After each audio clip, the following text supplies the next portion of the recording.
Hello दोस्तों, स्वागत है आपका मेरे यूट्यूब चैनल में डिकोड विद विकास। आज हम डिकोड करेंगे भाई मार्केट में क्या हो सकता है कल के दिन, यानी कि एक्सपायरी के दिन क्या हो सकता है निफ्टी में।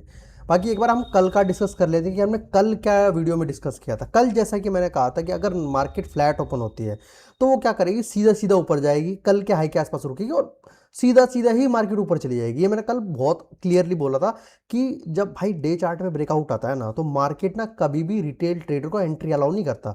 तो मार्केट ने बिल्कुल वैसा ही किया कल कि भाई आज मतलब जो कि मार्केट फ्लैट ओपन हुई और फ्लैट पे सीधा ही मार्केट मतलब लगातार lower high lower high structure बना के मार्केट सीधा ऊपर चली गई। मतलब एंट्री ही नहीं लेने दी उन्होंने रिटेल ट्रेडर को।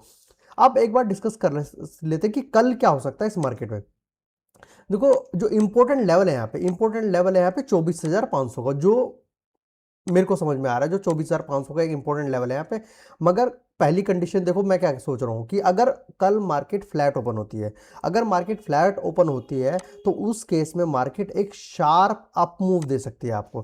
कि मतलब इस एरिया में खुलती है, जैसे आज किया मार्केट है, फ्लैट ओपन हुई और एक सीधा ऊपर चली गई मार्केट। तो कल भी यही हो सकता है कि भाई फ्लैट खुले और मार्केट सीधा एक ऊपर का मूव दे दे।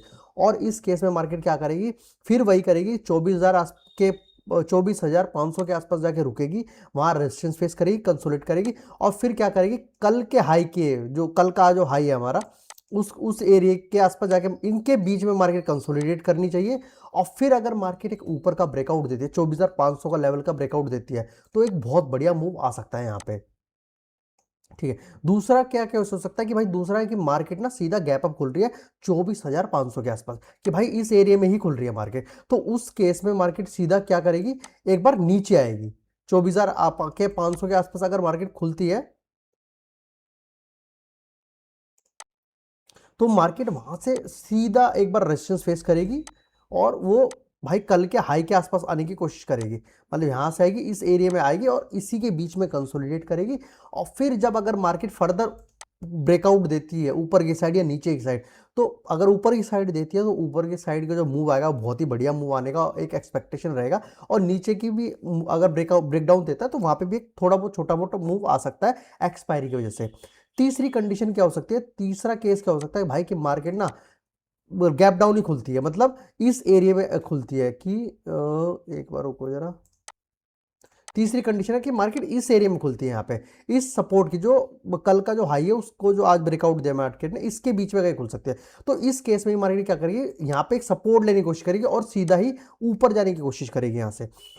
और अगर मार्केट को नीचे जाना है तो मार्केट को यहाँ पे एक बार कंसोलिडेट करना पड़ेगा और इस लेवल को ब्रेक डाउन देगी, तो एक छोटा मोटा मूव नीचे की साइड आ सकता है, जिसके चांसेस बहुत कम है। जो बेस्ट केस जो मेरे को समझ में आता है वो यही आता है कि मार्केट कल फ्लैट ओपन होगी 24,435-30 के आसपास यहीं पे कहीं, और फिर एक ऊपर का मूव देगी, फिर वहां पे एक नीचे आएगी और कंसोलिडेट करेगी 24,500 से लेके कल के हाई के बीच में।